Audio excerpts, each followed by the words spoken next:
Good evening, everybody. In my original script, I said you've officially made it through 2020, but after what we've seen today in 2021, who the hell knows? My name is Stephen Rabinowitz, and welcome to another edition of On the Sports Line. And with me, as always, is the man who will be very intently to his TV this Sunday at 8:15 p.m. watching Steelers-Browns in the first round. Good evening, Jay Kaplan. Good evening, Rabbi. I see that nice little old-school Steelers logo. Very nice. Also on this little chatted Zoom box of ours is Mr. Anthony Strait. I have no intro for you this evening. I came up with nothing. Good evening. Hey, what's going on? I'd just like to say that the season finale of America has been very interesting. Series finale of America. The series finale of America, which is what I've been trying to call it. And with us again to join us to break down what is unfortunately the last time we're going to talk about the Giants for a few months is from Last Word on Sports, and a man who has stayed with us despite our little antics is Mr. Joe Tufaro. Good evening. How are you guys? Good to see you again. All right. Welcome back, welcome to yes, Mr. Joseph. Welcome to another show that is all things pigskin. We'll talk good football, all of WildCard opening weekend and the College Football National Championship. And for New York, we'll talk realistic football, the New York football team's postmortem. Although postmortem isn't really the right word, as Joe said, no one's dead. It's just the end of the season. All that and more. So let's talk about the team that is one of the causes of our postmortem. And again, it feels like we should be outraged about many other things after this, but we're still going to talk about it anyway. The New York Giants beat the Dallas Cowboys this Sunday, and at 4:30 p.m. on Sunday, they were one step away from an improbable playoff spot. 6 hours later, Giants fans knew what the definition of the word improbable actually meant. In a win-and-in situation for the Washington football team, the opponents, the Philadelphia football team, in a close game in the fourth quarter, took out a competent, healthy, and soon to probably be starting quarterback for 2021, Jalen Hurts, and replaced it with Nate Sudfeld, who hadn't thrown a pass since, I believe, 2018. 3 years later, he decides to come in and not do well. Reactions of the announcers, the Giants players, Giants coach Joe Judge, and hell, most of the Philadelphia Eagles themselves just could be described with two letters. N-O. What did you think I was going to say? Two other letters? Joe Judge. Again, this is a family-friendly show, so we're trying to keep this nice and clean. Joe Judge called this a disgrace and something that the Giants would never do in a very poignant statement made the next day. So, Joe, is this a disgrace? Well, it is. And it's got nothing to do with the Giants. It's a disgrace to his team, to the Eagles, and the guys that go out there. And I think the part of Joe Judge's statement that I texted to Rabbi as soon as it was on paper, the part about that made the most sense to me was when he said, "Look, you had guys that had to choose to play this season. You had guys that left their families, that had to worry about their health, that had to skip Thanksgiving, that had to skip Christmas, that had to skip birthdays, and to isolate themselves and to put themselves through what they put themselves through to put a product out on the field. And then you, without having any conversation with them, without you saying beforehand, this is what we're going to do, you just decide you're going to pull out your starting quarterback." And you saw it in Kelsey and Ertz when Ertz stepped aside and let the guy run through him to knock out his quarterback. And I guess they all had to be physically restrained from going after Pedersen after the game. And again, as well they should. Yeah, as well they should have. And again, I'm not sure the purpose of it, because if you're Jalen Hurts, you certainly don't want to play for him anymore because you can't trust him. If you're Carson Wentz, you certainly don't want to play for him anymore, and you didn't want to play for him before that game. And now you got Zach Ertz, who they say, oh, this might be his last game in Philadelphia. Well, I'm pretty sure now it is. So if he's just looking to blow up the team and start over again, congratulations. You got the number 6 pick instead of the number 9 pick. You have no quarterback at this point, and I don't think you're getting one at 6. So who's going to walk in and be whatever you think he's going to be? So I didn't take it as, at first I got a lot of texts from people upset because what they were doing to the Giants. But as every Giant has said, as Mr. Mara said today, as Gettleman said today, as Joe Judge said today, we can't leave our destiny in anybody else's hands. And that's what he's taught all year long, right? We only play 1 week at a time. We have to do what we have to do. We have to take care of our own business. We don't care about first place. We don't care about playoffs. Don't ask me these questions. We play 1 week at a time. So if there's anything better to reinforce Joe Judge's message from all year long, it was that situation where they all came back the next day and said, hey, we had a chance to beat them the first time. We had a chance to beat Tampa Bay. We had a chance to beat Dallas. Those are things that if they had taken care of, they wouldn't have been in that situation. So I do think it's a disgrace, but I think it's a disgrace to Philadelphia, to his personal team, to his owner, unless he was given the go-ahead by his owner, who was sitting there. And I said to somebody that day, if that was Dallas, so they went to a shot of Jeffrey Lurie sitting up in his box in the third quarter. After he pulled him out, if that was Dallas, they would have shown Jerry Jones to see what his reaction was. If you notice, they never went back to Jeffrey Lurie to see if he was still sitting there, if he was upset, if he was fine with everything. So I think that would have been interesting. But and it's an insult to the league and to everybody, or to all the players that put up with everything this year to make this year happen, and then you just decide we don't need to win a game. So, and it's an upset to Sunday Night Football. I mean, they picked a bad game to start with, but you're basically having Al Michaels relive if the Eagles win this game, I'm going to bring out my old saying from 41 years ago. And you had Chris Collinsworth openly saying before the last 2 minutes, when they were like, what the hell is going on there, saying if this was the Dallas Cowboys, we would have been or this was being done to, we would have talked about this a little bit earlier. It's interesting, and it kind of brings up the meaning of the Herman Edwards line, you play to win the game. Hello, Jay Kaplan. It's interesting.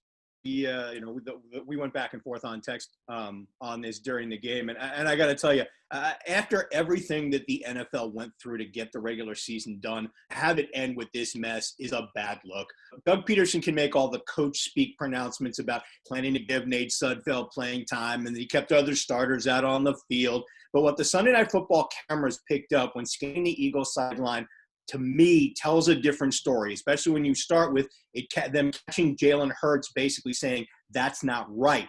When Philly media outlets like the Inquirer, the city's #1 newspaper, are reporting that according to team sources, many Eagles players and coaches were shocked and outraged when Peterson pulled Hurts for Sudfeld. 2 different defensive players had to be held back from approaching Peterson. Center Jason Kelce and another offensive starter, who I'm guessing now is Zach Ertz, went to the coach to ask why he pulled the starting quarterback with the team only trailing by 3. They believed Hurts gave them the best chance to win. The other thing that, to me, casts a bad light on Peterson's comments after the game about trying to win as well as getting playing time is that in many cases, Eagles players and assistant coaches had no indication the third-string quarterback was part of the offensive game plan, and if they did, they figured that plan had been abandoned because the game was so close. Then on Monday, Peterson, while trying to defend his actions, also mentions the team's offensive struggles as a reason for the quarterback change. That Sudfeld was very capable of running the system and executing the game plan. That many of the players believed their only chance to win the game was, as I said, with Hurts at quarterback, was only reinforced when Sudfeld threw an interception on his second pass, fumbled on the snap on the following possession, and could not move the team on any type of drive. Look, the only other theory is, distasteful as it may be, that Joe brought up, that Peterson's moves were under orders from either owner Jeffrey Lurie and or GM Howie Roseman not to win the game in order to secure the Eagles' pick, as they now pick 6th instead of 9th. Here's the thing, though. If that was the case, and Joe, you put it succinctly, if that was the case and Peterson had told the team that in advance that was the deal, the reaction to the players that you saw on the sideline would not have been what we saw. And as far as, the angry comments by Giants players on social media about what they were seeing, I understand the frustration. I also understand head coach Joe Judge calling out Peterson, even if he did not specifically do so by name, for what he called disrespecting the game by not going out there and competing for the full 16 minutes and doing everything you can as a head coach to put your players in position to win. These guys are playing for contracts next year, whether it's with Philly or someone else. They're always going to go out and play to win. What people following this story seem to understand before they start in on Judge's comments is that before blasting the Eagles, he very clearly and very plainly laid any blame for the Giants not winning the division squarely at the feet of his own team. And here's the quote. We had 16 opportunities this year. That's it. We don't ever want to leave our fate in the hands of anyone else. We're not going to make excuses. Not now, not ever. We had our opportunities. And one of those opportunities was in week 7 against those Eagles. They blew a 11-point lead with 6 minutes left in the fourth quarter and lost 22-21. If they don't blow that game, then it wouldn't have mattered what the Eagles did last Sunday night. And that's what Judge was trying to get across, that his team needs to handle their own business, that that's the next step in the road to being a consistently competitive team. Anthony?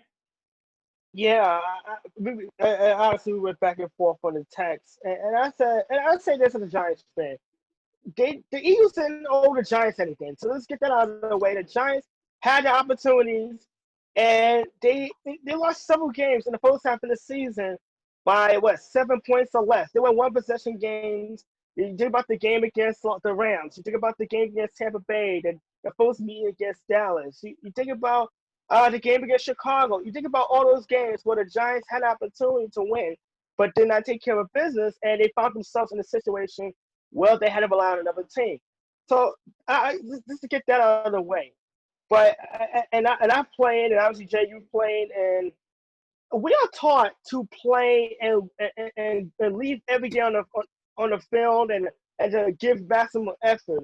So how is it when you're a player on the team on the Philadelphia Eagles sideline, and you feel like your own head coach may have sabotaged a chance for you to win a game, even if it's to end the season on a high note? I mean, like you said, they're playing for contracts, they're playing for jobs, they're playing. This is an audition for many of these players who are not going to be on that team next season. There's game film that's going to go to another team. Maybe they may want to be signed as a free agent. And to go into the fourth quarter of a game, and it's not like Washington was playing lights out. I mean, Alex Smith was horrifically bad, to say the least. He threw 2 interceptions, and the defense kept the Philadelphia Eagles in the game by playing hard and playing max effort, despite missing several starters who were either on IR, deactivated, or just was not playing. Coaching decision was not playing. So you owe it to your players as a head coach. And I say this: we nail athletes all the time. We nail the players all the time about mailing it in, about not trying hard. I mean, we were just kind of getting on James Harden just a couple of weeks ago, about what he was doing off the court and how that was compromising anything that was going on the court. Correct. And now you see, I feel like we need to hold coaches responsible as well, because how do you? I want to know how Doug Peterson looked his players in the eye after this game, after the stunt he pulled, and actually honestly trying to tell him he coached to win the game. Because it was painfully obvious. There's a reason why Summerfield's been on a team 4 years and has not played in a regular season game at any point. There was a reason for that, because he's not good. A three-point deficit to start the fourth quarter of the season finale. It's not a good time to play quarterback evaluation. This isn't the preseason. I mean, you have 4 years to evaluate this guy, to see if he was good enough other than being a practice team player. And obviously, you picked a bad time for this. I feel bad for the Zach Ertz and the Jason Kelce's who helped win a Super Bowl with that team. And without question, they are the leaders to that locker room. And you think about Jalen Hurts' performance. No, did he play well? Absolutely not. But who exactly was he throwing the ball to in that Sunday night contest? Like, I can't even name anybody who started as wide receiver for that team. He ran for 2 touchdowns. And even a fourth down call to go for it, instead of kicking a field goal to tie the game, left a lot of head scratching. So, like I said, they didn't owe the Giants anything. The Giants was 6-10 for a reason, and they had to take care of their business. But you owe it to your team, the players. You owe it to the organization, the players who sacrificed this season during a pandemic, no less, to go through all the testing, to go through all the league protocols, to get on the field to try to win. You owe it to them at the end of the day to put them in the best position possible to win a football game. And I feel like Doug Peterson intentionally sabotaged his own team for a future, for whatever his own personal Yeah, his goal, own whatever that personal is. game But, there. yeah, from 9 to 6. I mean, that's not much of a leap forward as far as draft picks. But half those guys on that team are not going to. It is I kind mean, of a leap, but it's not enough of a leap to do what they did at the spot that they did it in the way that they did it. It's and not Rabbi, worth the that sacrifice. that right there is what galls people. It's the spot and which they did it and it's how not they a good did it. look. And that's kind of what the whole thing of this is, Anthony. It's just not a good look when it happened. If you started the game saying you're going to play your third string players or playing your second string players, kind of like how the Steelers did on Sunday. No offense. They did. They announced it. It happened. And they almost won that game. The Philadelphia Eagles could have done the same thing. Yes, they had 10 people starting the game, but they didn't have to start it. Hey, look, for all the people that were saying what the Eagles had in the play for, look, I watched Houston. I watched Las Vegas. I watched all these teams. I was just finishing out the season. I watched the Jets. Okay. Basically play their butts off and win 2 games and literally cost themselves a shot at the #1 draft pick. But you know what? That's what players do. Right. They're not in the business of tanking when their jobs, their livelihood is on the line. But we're seeing the coaches do that. And even that, like I said, it's the spot and the timing was atrocious. Absolutely an embarrassment and just a slap in the face to the 53 guys that are wearing the Eagle uniform in that locker room. Yeah, what did I say to you guys on text? To me, it's a fireable offense. It's dereliction of duty by culpable negligence. And unless he was given orders to do so, to me, he needs to get fired. And if he doesn't get fired, then the conspiracy theorists are going to believe that the owner and or the GM were in on the one. They were the ones making the decision. And Jay, the other part that bothers you is the dishonesty of him afterwards, because if you've already sat Carson Wentz down, okay, and you want to see I guess you want to see what Jalen Hurts can do. You did draft him in the second round. I guess he didn't want him or whatever the story was. But you're in a 3-point game in the fourth quarter playing. Don't you want to see what national TV game? Can he deliver the national goods? TV game. Yeah. Can he bring that team down? You know your defense is playing well. Can he do that again? You put him on his own 10-yard line. And you got the ball back. Let's see what he can do so we can make an evaluation next year of, is he going to be the guy coming into camp as #1 and we're going to bring in things, or are we getting rid of everybody because he can't do it? So to say, oh, we didn't have to see any more of him, well, he only played 3 games, and then you take him out of this one. So didn't make any sense. That part bothered more people, I think, in the sports business, because they said he talks down to everybody like, oh, I know what I'm doing. This was the right thing to do. And it's nowhere near the right thing to do. Jay likes saying the mention of dereliction of, while we move on, Jay likes saying dereliction of duty. So I think he's the one that's just been giving the black hammer to all of these coaches out there. Because I think he said that like at least 11 times this year, which is true. The NFL coaching tree has definitely gotten worse and worse and worse. Let's move on. Let's talk about the actual other reason why the Giants are not playing this weekend. Their 6-10 record. While the we're gonna get to that. While the 6-5 record to end this season and 4-2 division record is something to write home about, the beginning 5 games and the final 3 games going into week 17, not so much. That's the reason why we're here. What are the final takeaways from 2021, gentlemen? We'll make our statements. Joe will comment on them, why we're completely 100% right or completely 100% wrong as usual. Let's start with Jack. I mean, the final takeaway for me is though the numbers may not show it, the improvement was there for Daniel Jones. Yeah, look, the TD passes were down by more than half, 11 this year after 24 as a rookie. Passing yards were down by 84. His average yards per game were down by almost 23. Otherwise, his completion percentages was better. His interceptions were down, as were his fumbles. 10 versus 11 on the INTs, 12 and 18 on the fumbles this year to last. This was a big point of emphasis coming into this season, so that definitely is worth looking at. The increase in sacks between last year and this year, due in large part to an offensive line that was in flux for most of the season, as evidenced by the 5 games in which he was sacked 4 times or more, including 5 twice and 6 twice. Look, his decision-making improved, and that coupled with the improved ball security were a result of better understanding of coverages, which leads to better reads, better anticipation, better throws, including knowing when to throw the ball away when that's the best throw. Jones admitted earlier in the year that he was pressing, trying to make a play even when there wasn't a play to be made, something that Joe and I both noticed. But as the season wore on, he learned to recognize when there was no play and made the decision just to not give the ball away. Giants were definitely conservative with the offensive play calling, and that was likely more Joe Judge than Jason Garrett. Judge's philosophy was to keep offensive mistakes to a minimum, rely on the defense to do the heavy lifting, limiting big plays, forcing opponents to keep running plays until they eventually made a mistake. It worked at various points during the season, but as I said previously on the show, it leaves the team with a very narrow margin of error. Look, and I can understand it to a certain extent, the aforementioned inconsistent offensive line play, the lack of dynamic skill players, a quarterback who was turnover prone. It's probably why Judge felt the need to scale back the offensive playbook. But if the improvement that Judge saw from Jones this season carries over into next season, and Jones is able to meld the gunslinger playmaker we saw as him as a rookie and the smarter game manager from this season, then Judge needs to let Garrett open things up, especially if Saquon Barkley returns at 100%.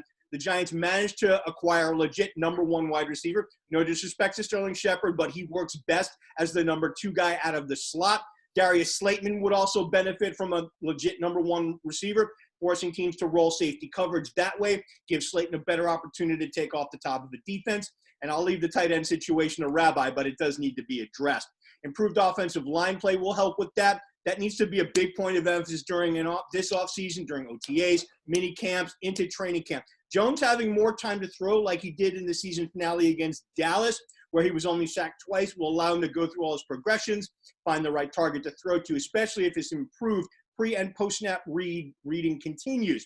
I do think that one of the things that Garrett does need to do next season is utilize more pre-snap motion to stress defenses. This season, the Giants use motion on only 37% of their snaps. That's 26th in the NFL. And motion at the snap, only 8% of the time. That's 22nd in the league. And you listen to Blake Martinez talk about the struggle the Giants had with the Ravens pre-snap motion, which that team does 66% of the time on their snaps, number 2 in the NFL. It would seem like something Garrett should be using more often as part of his system, since it's an element that he'd have 100% control over and has proven to give defenses issues. Next season, to me, is going to be the test for Jones. 3rd season in the league, 2nd in the same offensive system, likely to have a regular offseason in terms of those OTAs and mini camps leading up to training camp, and hopefully an improved offensive line and all of his playmakers. If he's going to make the leap he needs to remain the Giants starting quarterback, it needs to happen in 2021. I'm willing to give him the benefit of the doubt. How about you, Joe? Yeah, everything you said obviously is correct, but I think you saw the difference, and it's always important sometimes when a quarterback takes a little bit of a break. He gets to sit and watch a little bit. It's happened with Darnold. It's happened with a few other guys. They come back from that little break, that 2 or 3 games because they were hurt, and suddenly they awaken again and realize it's not all on them. It's 11 guys. I need to make the right reads. I need to be better at what I'm doing here, and I have to take whatever the defense gives me. So I do believe, again, rough year because you had a center that never played center before and had no preseason games and no training camp to figure out how to play center. You had a left tackle who opted out to go home for all good reasons. So you had the right tackle that you drafted in the first round move over to left tackle. And then it turns out our left guard wasn't exactly the world beater we thought he was. He got replaced by a rookie. So I think all of that stuff in the first 4 or 5 games was in flux. I think he was under a lot of pressure. Like you said, I think he was forcing it. Saquon getting hurt in game 2 doesn't help that at all because that just puts more and more pressure on him. And Rabbi, you remember we talked about at the time, not only did Saquon go down in that game, but Sterling Shepard went down in that game for 4 weeks. So he's without anybody. He's without his comfort people to start out with. He's got a brand new offensive line and nothing out there that he even looks remotely familiar to him. So if you watch the last games where they went 5-3 in the second half, you saw on Sunday, and Joe Judge did his report this week with the video that he does, and he said, you know, the red zone we all know starts at the 20. For most people, the fringe of the red zone starts at the 25 to 30. He said, with Daniel's arm strength, ours starts at the 35. And that was that pass he threw to Dante Pettis, another reclamation product that they brought in, that our terrible GM brought in, to throw a pass that he could get the ball there. He read that so well. He saw the safety come up to Ingram, leaves one-on-one. So again, when he has the time, and the other thing that you saw, Jay, I'm sure you noticed this too, is he knows now how to work within the pocket.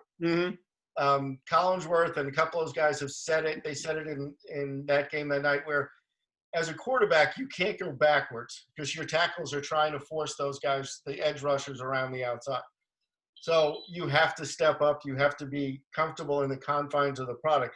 That's why the Giants' pass rush is so good, because it comes from the middle a lot of times, and it forces guys into the outside guys. So he's learned to do that. He's learned to stand his ground. He's learned not to go backwards. He's learned to move up and get out of the way of some of those guys. His pocket presence was something that I brought up earlier in the season, was a concern, you know, and that was part of the reason why he was forcing plays, making bad throws. And he wasn't aware of what was going on around him until it was too late. Yeah, and the turnovers were part of that, and that's so that all got cut down because he's now learned how to be in the pocket and how to read defense. So I think he's made very good strides for the games he's played. He probably should not have played in the Arizona game. I think that kind of skews some. I think they should have reversed it. I think he should have not played in the Arizona game, but the same kind of game plan, because I think Cliff Kingsbury was probably too stupid of an NFL coach to actually adjust to that and then bring him back for the Cleveland game. And I'm not mincing my words. Yeah, no, I agree. And I think that, again, his ability, as I talked about before the Dallas game, his ability to run puts a lot of thought back into defensive coordinators, where they have to keep guys at home. And they faked it a few times in the first quarter of the Dallas game, and all of a sudden it cut down on the rush a little bit. And you know, they're not a good screen team at this point because their offensive line is young. But I think that part of his game really rounds out what he's good at. And again, he's got a strong enough arm, and I think he's going to be fine. And I'm glad everybody gave him the thumbs up today at the press conference too. Everybody's behind him 100%. Yep. Absolutely. And year 3 is going again to be a very important year. Not a make or break year in my opinion, because I think he'll have enough of a leash, but he's not going to really have a challenge. But we'll talk more about that, I think, more when we talk about Darnold. Anthony, you're up. Well, I talked about him on our season preview show, and we talked about Leonard Williams. And good call, Anthony. And our Lord and Savior. Yeah, it was funny because I talked about David Gettleman's ill-time training to give him so much for a guy who only registered a half a sack when he came over to the Giants from the Jets.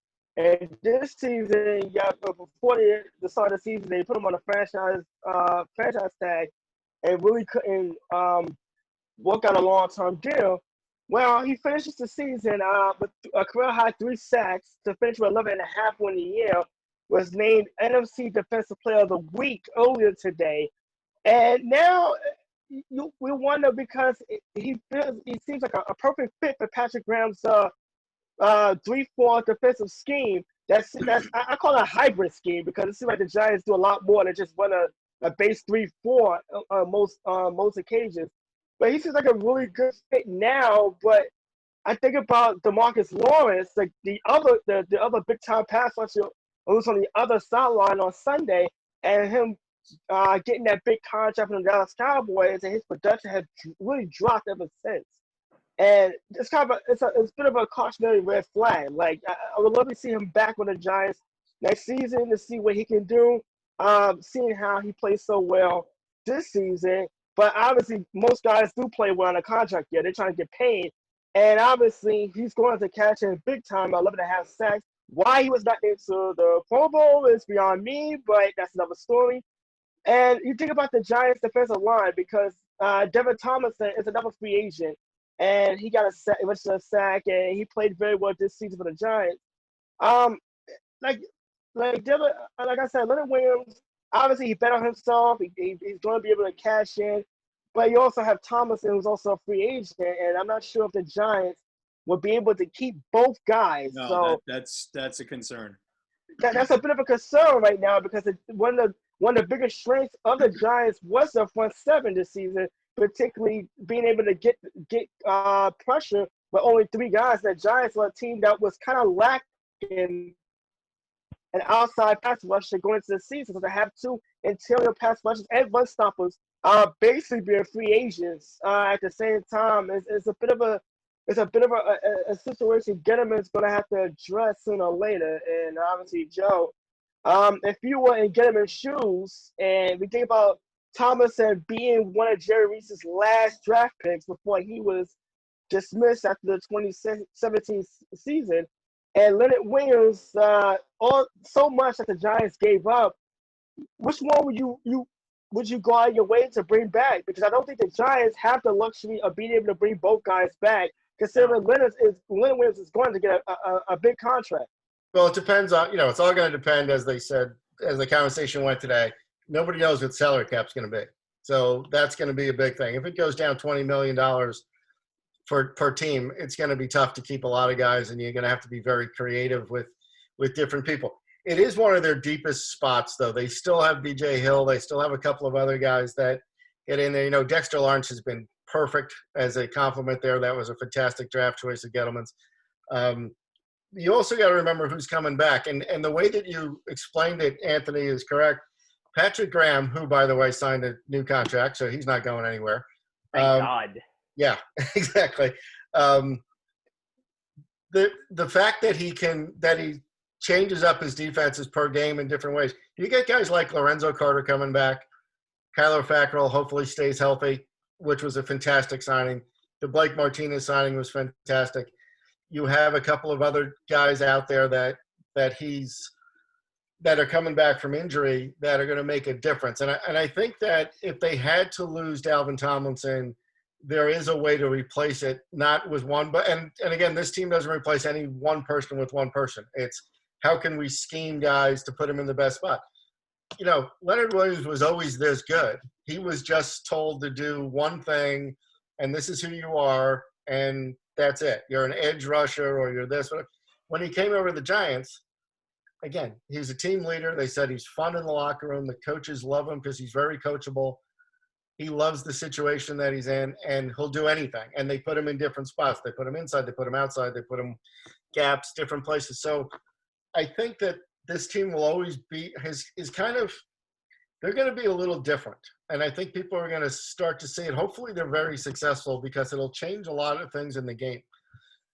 We always talked about finding 2 corners. And you go, well, they made it work with one very good corner and figuring out a way to roll coverages and play safeties and play different people in different positions. So the fact that they're trying to look for this hybrid player that can play in different places and not just say, I need an edge rusher, that's all the guy does is stand out there and rush the quarterback.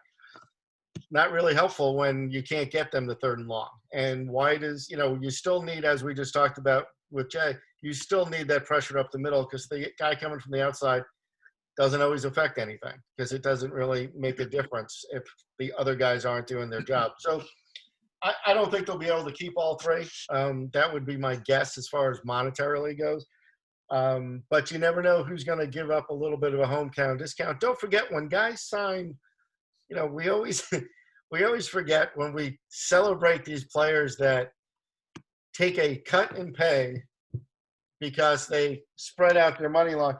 They get a pretty good bonus when they walk out the door, and that money doesn't go against the salary cap. So when they go, oh, he extended his contract by 3 years, and now he's only going to cost him $12 million this year. I go, yeah, but he got a $4 million check to do that. So there's a lot of different ways, and I think Gettleman and his years of thought process and the way he does things, he's capable of getting a few more things done. You guys know I'm a fan of his, and I'll talk about that a little bit more at the end. But I think the Leonard Williams, that was the worst trade. That went from being the worst trade by an old man that was out of touch of the game for 1.5 years until today's press conference when the guy's name didn't even come up. till finally somebody said, "Are you upset that you have to pay him now?" And he said, "I don't mind when I got to pay guys because that means they're playing for us." And yes, and it means that he's right. Most importantly, a gentleman is somebody who will tell you he's right. yeah, and suddenly nobody wanted to talk about the horrible trade for Leonard Williams with the Jets and giving up a third-round pick for a guy who had 11.5 sacks and is going to Gotta give him credit because all of us on this show questioned that deal when it was made. So you got to. Because I didn't care. Fair. Your apathy is silent criticism. Right. No, apathy is just I didn't have an opinion on it. I do have an opinion on Evan Ingram, though. And me and Joe have gone back and texted this. Evan Ingram is a goddamn Pro Bowler. And how this is, I have no idea. He is second in tight end catches. He is second in receiving yards. But he has a grand total of 1 touchdown.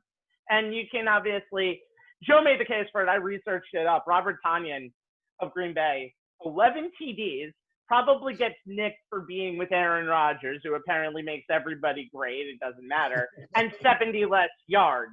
So Tonyan should be in the Pro Bowl and not Evan Ingram, although the Pro Bowl doesn't really exist. Right. Ingram does lead the league in one big stat. Drop passes. Yeah. Yes. The Week 7 game versus Philly is obviously the biggest example of a pass that would have completely iced the game.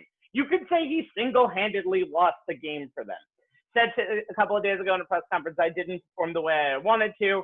No shit, buddy. He has a 5th year on his rookie contract that can get picked up. No contract extension has been talked about, so there's only 2 options for him this offseason.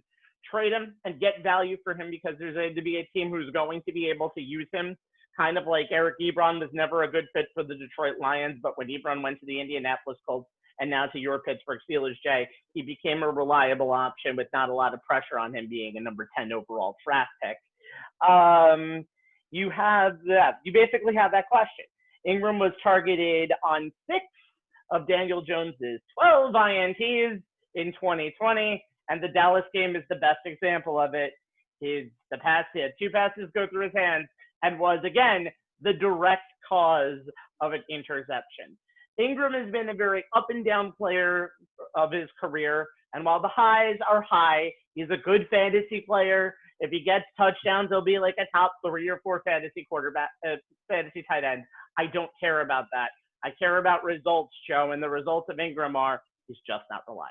No, and it's you bring up that game against Philadelphia because as everybody was talking about how the Giants needed to win more games, that was a game that, as you just said, was you can point to the reason they lost that game. Everybody brings up the first Dallas game when Dak got hurt, but those 2 guys on the sideline made those catches. Dalton made those throws to bring them down into field goal range. That wasn't a breakdown in coverage. That wasn't a break. They were 2 fantastic throws to get them down there. The Tampa Bay game, they probably could have made a few different plays that would have gotten them better. But that's the clear game right there that they had the game won. They make the right call. Our beat-up offensive coordinator makes the right call. Our quarterback that everybody questions makes a perfect throw, and it goes right through his hands, and he drops it. And exactly, Jay, he doesn't even look like he knows how to catch a football sometimes. No. His hands are so big with those stupid gloves on that look like they're 2 sizes too big also. He never looks like he's comfortable catching the ball, even when he catches. Exactly. So I think that's something that they'll see. I would rather them trade him, even though they're going to get somebody's going to say, oh, you're going to get a 3 and a 5. I think you can get a 3 and a 5 for him. He's got a pedigree, and I think, again, somebody's going to know how to use him. You can get a 4 maybe. I'd rather trade him than release him, because if you release him, he's going to go to Washington, or he's going to go to Philadelphia, he's going to go to Dallas or something, just because they'll just want to pick him up, and they'll ruin his career because it'll just become a merry-go-round from there. He won't go to some place where he should go to play well and to relearn stuff and to get the pressure off of him and all that kind of stuff. Maybe he's that kind of kid that can't take it. I don't know. But I think, it was funny today. They talked about Judge and Gettleman working together, and they said, he said, we don't agree on everything. He said, because as John Mara said, my dad always said, if the both of you are going to agree on everything, I don't need both of you. Yeah. I only need one of you. So I think that'll be a pretty good conversation of, hey, Judge is going to have to decide if he's worth keeping, if he realizes that he would rather have a steadier guy that blocks well. You know, Caden Smith is fine. The other guys, you know, those guys are real tight ends. Maybe if we could flip this and get a couple of wide receivers in here, we don't need to have a tight end that should be a wide receiver. So, you know, I know you like the guy from Florida, Rabbi. I love Pitts. I love Pitts. I don't know if he's going to fall to 11 now. And that's it. If it was 9 or 11 or if it was 6, you know, we were all talking about who you could get and all that kind of stuff. And the draft's such a crapshoot. You never know who's going to fall to where anyway. But so you can't plan on that. But I do think – I don't think they will pay him any long-term money. If they pick up his 5th-year deal, I don't think that that's the worst thing in the world if that's all they do. And keep him on the roster and see if he can – and kind of give him the nod that, hey, you didn't get a contract. You know, we need to figure this out. And again, new coaching staff, new position coaches, maybe Joe Judge sees something there where he says, this is obviously what we need to work on. And we don't know what they see in all the other areas. Do they think he's a good blocker? Do they, you know, there's a lot of stuff that we don't know. I mean, I would say he's not, Jay. I would agree with you. He's not a great blocker, but again, you don't know what the internal conversations are with Freddie Kitchens and Joe Judge and Gettleman. So I don't think he gets a long-term deal by any stretch of the imagination. I would be shocked, especially not knowing how much money we're going to need for everybody else, because they are going to do some free agency stuff, I feel, this year also. I don't think they're just going to go draft. I think they're going to go free agency. Now, again, pick on Gettleman all you want. He was voted to have the 2 top free agent signings in the entire league this year in Bradbury and Blake Martinez. That was voted on by all the other executives, and they said the 2 top free agent signings in the league were Bradbury, who's a Pro Bowler, number 1 guy, and Blake Martinez, who led the league in tackles. So and obviously, more importantly to this team is not fantasy points, as you say, Rabbi. It's leadership, and it's good guys. You know, Anthony, just to go back to what you said, you know, you got DeMarcus Lawrence on one side and you got Leonard Williams on the other. Well, I don't want that thug DeMarcus Lawrence on my team, and they don't want him on the Giants. So you have to look at this culture that Joe Judge says he's building. And that's the leadership and the type of guys he wants, the guys that are coachable, the guys that want to do many things. Look at Julian Love, who a lot of people were saying what a waste of a pick that was a couple of years ago. Guy played in 14 out of the 16 games, played safety against Pittsburgh in game 1, played cornerback and in regular cornerback against Dallas, and did a fantastic job, and has played slot corner, has done different things. And he said, you know, being on the team with Logan Ryan and Jabril Peppers is like a dream come true, because those guys teach you every day what it's like to be a pro, what it's like to be a football player on and off the field. And, you know, giving Logan Ryan that contract, everybody's like, how do you extend a guy in the 17th week of the season? Well, real easy.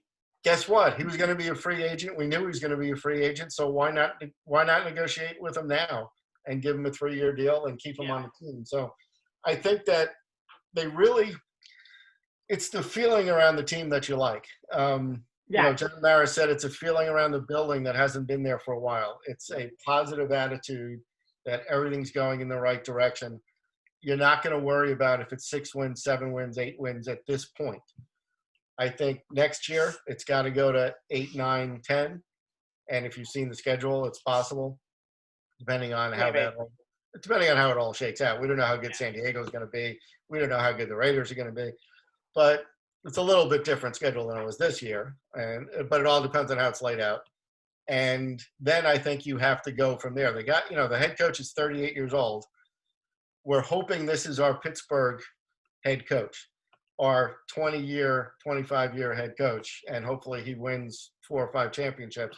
But starting out at 38, you're going to give him some of that leeway, especially in a year like this.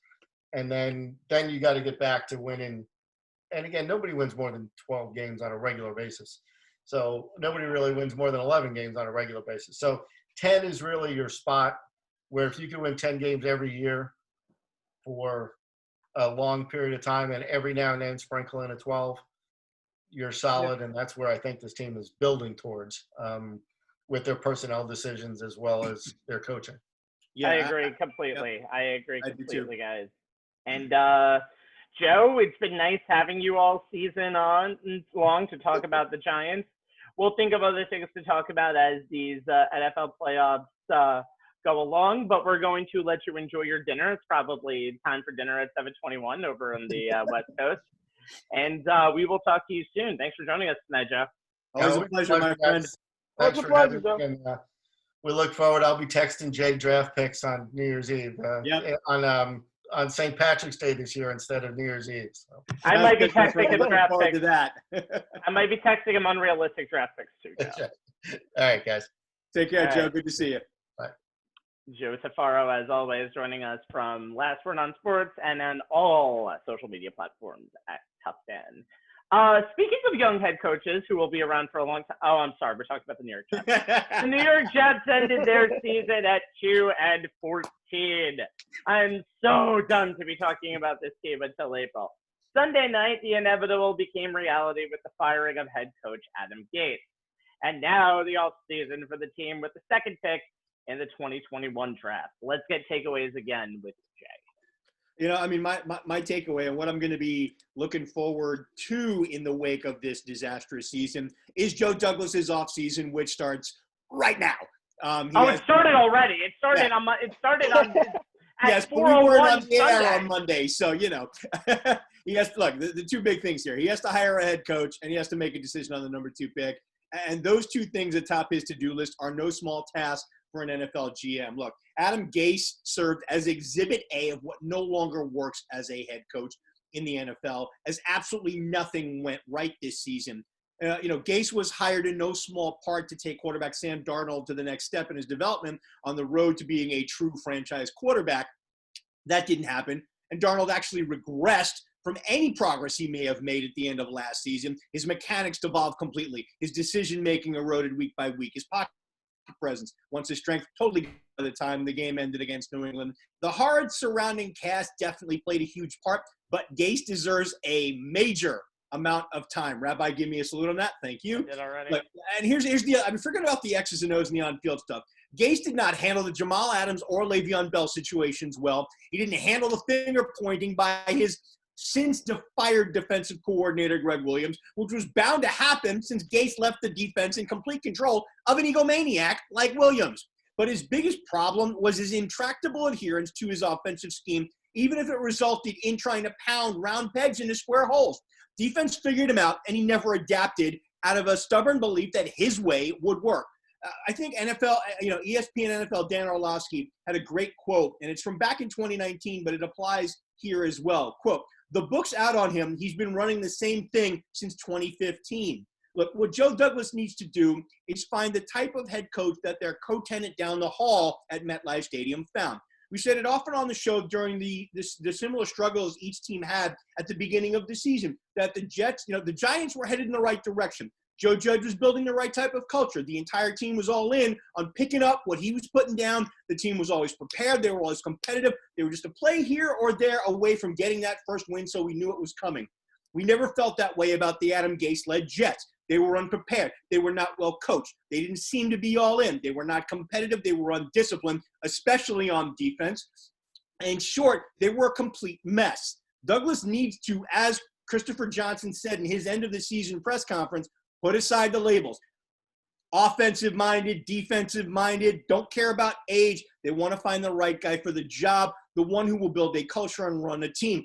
And that's what they need. They need a coach, hire a coach for the entire team. That's very important moving forward. Look, I'm going to leave the lineup of potential candidates to Anthony, but I'll say this. The candidate needs to be a real, and that's in all caps, guys, real leader. He needs to value flexibility and be willing to adjust, whether that's philosophically or schematically. Someone who has a proven ability to build relationship with players, someone who leans towards offense, since the Jets will have a quarterback that needs to be coached up, whether that quarterback is Sam Darnold or whomever they take with the number 2 pick in the draft, which leads me to what I think Douglas should do there.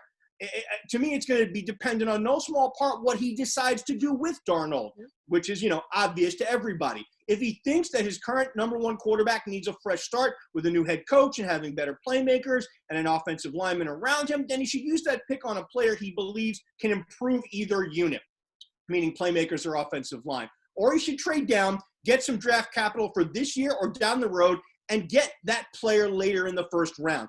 If, however, he feels it is time to move on from Darnold and start fresh, then he either needs to bring in another veteran quarterback, and there are some interesting possibilities if Douglas wants to make a big splash trade, as has been rumored. Matthew Stafford, Derek Carr, Kirk Cousins, or Matt Ryan are names that have been rumored to possibly be available for the right price. Would the number 2 pick be that price? Douglas should inquire. At the very least, make the calls. If he stays with the number 2 pick and decides to go the quarterback, then my vote is BYU, Zach Wilson over Ohio State's Justin Fields. Rabbi and I have had this debate going on for a while now. To me, there is no consensus number 2 quarterback on the draft board after Trevor Lawrence. I agree with most people on that. Wilson has become a favorite of many NFL GM types, however. The top line of his scouting report is that he's an instinctive athlete with the ball velocity, accuracy, and escapability to make plays on or off schedule. Granted, the competition you'll see on his game film from this past season isn't overly impressive, but the quality of his play has been outstanding, and his skill set is obvious and would seem to be easily translatable to the next level. And Douglas just has to do all of this under the microscope that is New York. Good luck, Joe. We'll be watching. Yeah, and I think since I was going to talk about Sam Darnold, I'll mention some very quick things that I noticed. He would be on head coach number 3 if they brought him in, and yes, he needs to learn the system. But again, you don't have a lot of time left. 85 or better rating in 3 out of his last 5 starts. But you saw that New England game on Sunday. Only 1 completion percentage, game over 70%. I don't know what they do in this situation. I honestly think it's almost a good thing that they don't have to tie the future onto Trevor Lawrence yet. I don't like going with Kirk Cousins in any way, shape, or form, or any of those guys. Stafford would be an interesting choice, but I think Stafford is a guy who needs to be a win-now guy. And I think win now and the Jets don't ever go into the same sentence in any way, shape, or form. That may change with Douglas. We hope.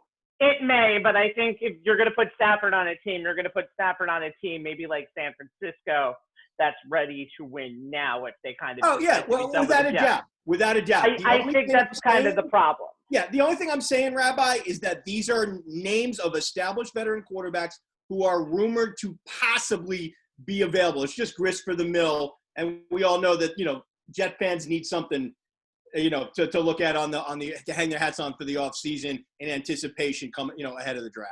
Well, we'll talk more about the draft when we get to the draft. But Anthony, let's talk about the possible head coaching candidates for Geek. Yeah, when the Jason's replacement, by the way. Jason's replacement. Yeah, when the Justice dismissed Todd Bowles, they were trying to go more offensive minded. They had the right idea, just the wrong guy, because obviously Adam Gase wasn't exactly the most offensive, creative individual when he was in Miami. Offensive, all right. Well, in a lot more ways than one. But a couple of guys stand out to me, and the first one is Brian Daboll. He's the offensive coordinator for the Buffalo Bills. He's a former assistant under Bill Belichick and Nick Saban, so he comes from that coaching tree. 20 seasons in the NFL as a coach. Joined Buffalo in 2018 after winning a national championship in Alabama.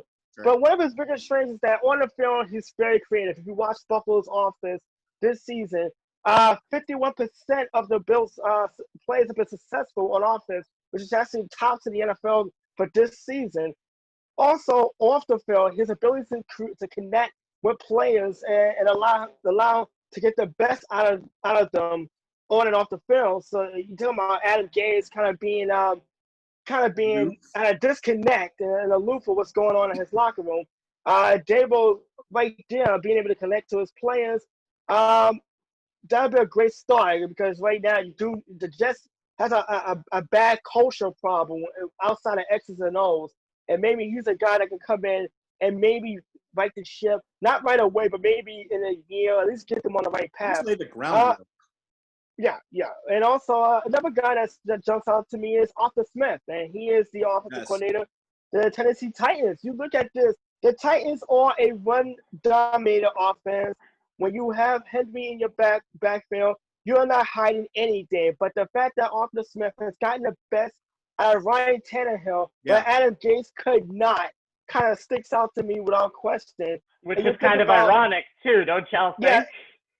Yeah, it's the irony. And you think about Tannehill at quarterback, they will average at least 6.5 yards per play on each down with Tannehill. You also think about what did Ryan Tannehill do last year in the postseason. He didn't go out and win games, but he made the big throws. He went out and made the big plays and actually had Tennessee with an early lead on Kansas City. Unfortunately, we know how that worked out for the Titans.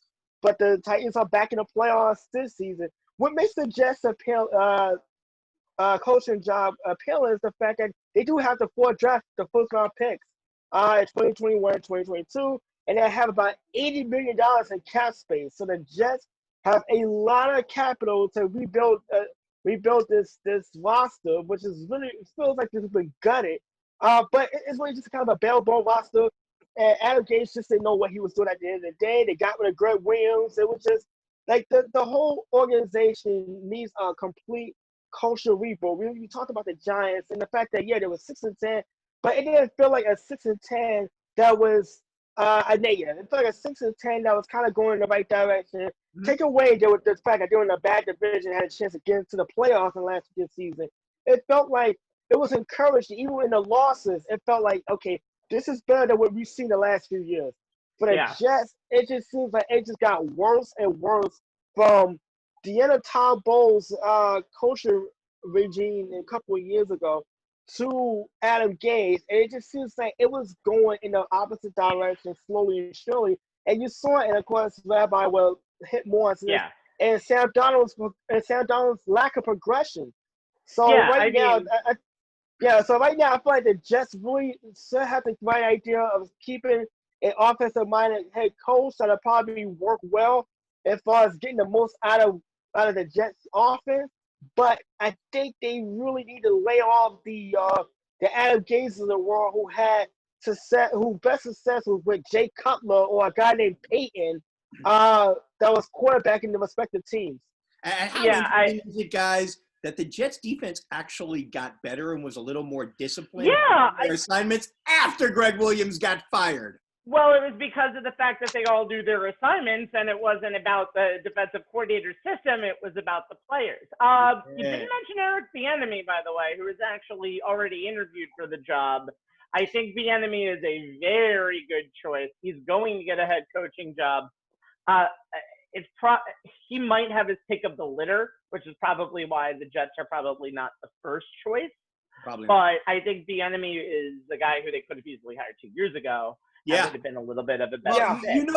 You know why he's been passed over, Rabbi, and because he's had the success and he's never gotten a chance to interview. No, he's been passed over because being the offensive coordinator for Andy Reid means you don't call the plays. Now Reid has given but up until this year, that was fair or unfair. That was a knock on him in the way NFL GMs looked at coaching candidates. I will say this. Reid has given Bieniemy more of a say in the play calling this year, so that may improve his stock. But I'll tell you this, if Bieniemy comes to the Jets, he should try and take Mike Kafka with him. Who is that? That's Kansas City's quarterback. Well, the funniest thing about that thing is I think it's also the rule of if you make these deep runs into the playoffs like you have the last 2 years, it's hard to finish the deal hiring. That's true. It's kind of also the Josh McDaniels rule. He was always interviewed for coaches, but he always had the Super Bowl to prepare for. He can't lead the team at that situation. It's not Alabama. You don't get coached. You don't get hired before you coach at the national championship game. Yep. Yeah, you mentioned Bieniemy, and I thought about him, but I was like, well, that's everyone's favorite candidate. And I feel like Eric Bieniemy is a better fit for Houston with Deshaun Watson and being able to create with that offense. And I look at it just like the Jets right now really don't have a lot to speak of. You don't know who's going to be the running back next season. That's number one. Because Frank Gore maybe leading to his retirement finally after about 2 decades. Yep. And then you have the wide receiver core, which is hit and miss at best. It's and decent, also, but there's no legit number one there. It's decent, but they're a bunch of 2s and 3s. You yeah, can say and the you same have thing about the Giants too, by the way. That's not anything that's new. There's a lot of teams out there with 2s and 3s. Yeah. They're definitely one of them. yeah. Yeah, and I feel like in a Jets situation, if it would be enemy, he'd be under the pressure to win right away. Even though the Jets don't have that kind of a roster, and I feel like New York. with these guys, they'd be given a little more leeway without the pressure, the New York pressure of having to win now to kind of rebuild this organization from the ground up, which we really don't see anymore. I mean, I have to go back to maybe Herm Edwards, a guy who came And again, in and was able to kind of change the culture. Yeah, he was able to change the Jet culture after Al Groh basically bailed when the Jets fell apart late in the season once upon a time. So they really do need somebody who can come in and clean this thing up. Yeah, Rabbi, I'll leave you with this. If they can't get their Joe Judge, they should try and find their Kevin Stefanski, because that guy is what he's done in Cleveland with Baker Mayfield. That's not a bad template to follow either. Just make sure you follow COVID protocols before your wildcard game. Exactly. Anyway, let's move on. The NFC is about to tip us the adage of, and I hate using a Chris Berman term, that's why they play the game. Yes, There are three major favorites going up against teams that squeaked into their playoff position. But again, that's why they play the game. Thank you. God, I've used this voice way too much tonight on all of my platforms. Let's start with the ultimate. Little Raiders. Come on, Rabbi. Give me a little Raider. No, that's enough. That's enough. Let's continue on.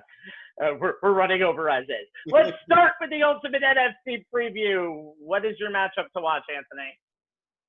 My matchup to watch is actually on paper looks like a mismatch. That would be they the all Chicago look like Bears. mismatches on paper, by the way.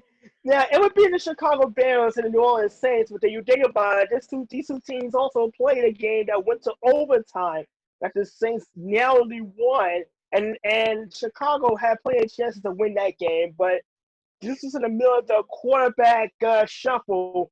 Nick Foles started that game. Mr. Trubisky was starting this week. And you look at the New Orleans Saints, I mean, clearly, their offense, and once upon a time to be about Drew Brees, it's definitely all about Alvin Kamara. And we think about the guy, the fantasy football dreamboat that he is. We saw on Christmas Day scoring how many touchdowns? 5, 6? Yeah, I lost count at 4 at that point. But you think about the offense being surrounded by Kamara. They're going to get Michael Thomas back, as Jay let me know prior to our show. He passed COVID protocol. So he would be part of the fray, if you will.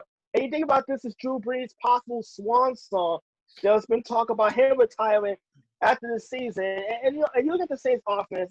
It clearly didn't have the explosive plays that we've seen in years past. However, they're still capable of scoring a lot of points, particularly when they're playing at home, which this game will be, not in Soldier Field, where weather could be a concern. You think about the Saints defense also being led by Cameron Jordan. That can make things a little difficult for Chicago.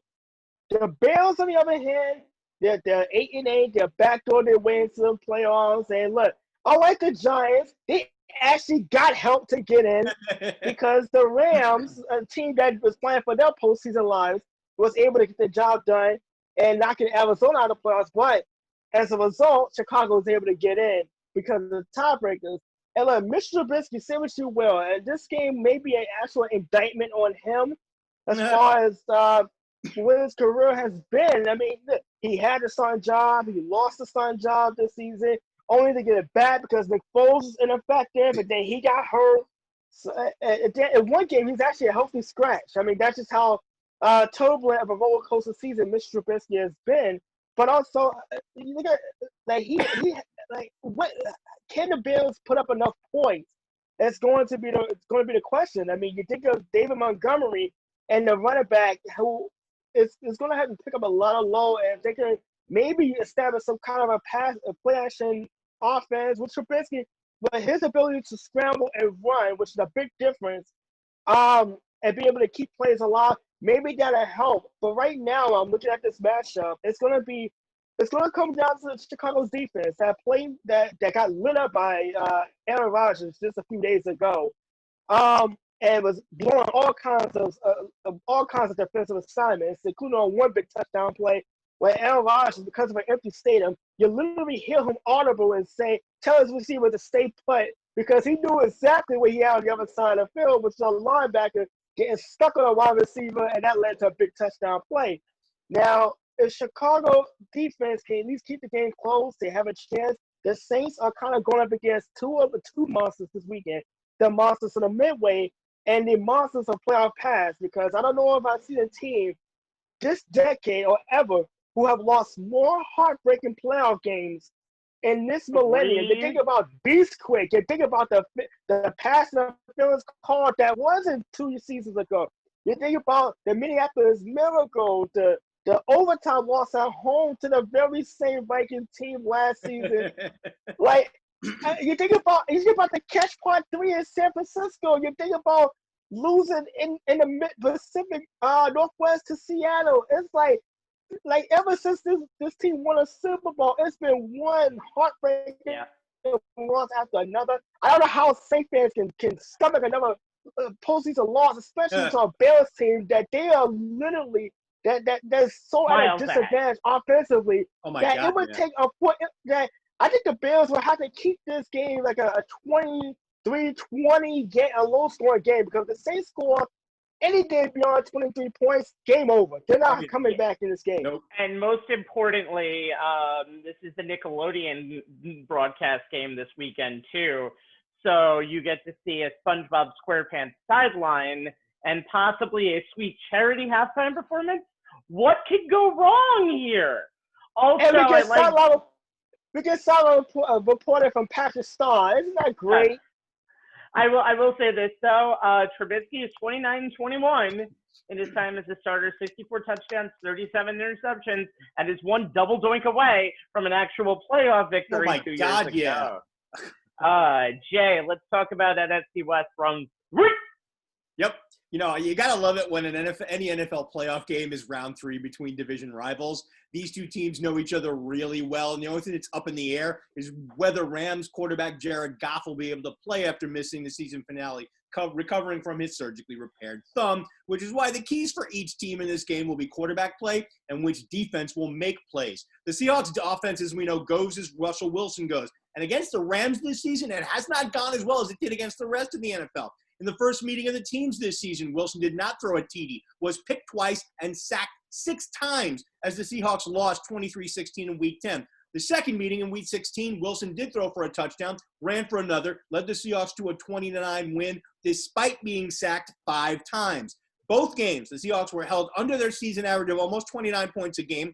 DJ Metcalf and Tyler Lockett were kept in check out on the perimeter. Neither had a touchdown. Wilson was kept well under his 263 passing yards per game average. If those three are not able to figure out how to make plays against a Ram defense that appears to have them figure out, then Seattle's defense will have to step up. Luckily for the Seahawks, they have 3 Pro Bowlers on that side of the ball. We all know what linebacker Bobby Wagner and strong safety Jamal Adams bring to the table. The first is a tackling machine. The second is a pass rushing menace. But free safety Quandre Diggs is that 3rd Pro Bowler. He's a ball hawk in center field. He had 5 picks this year, good for number 3 in the NFL.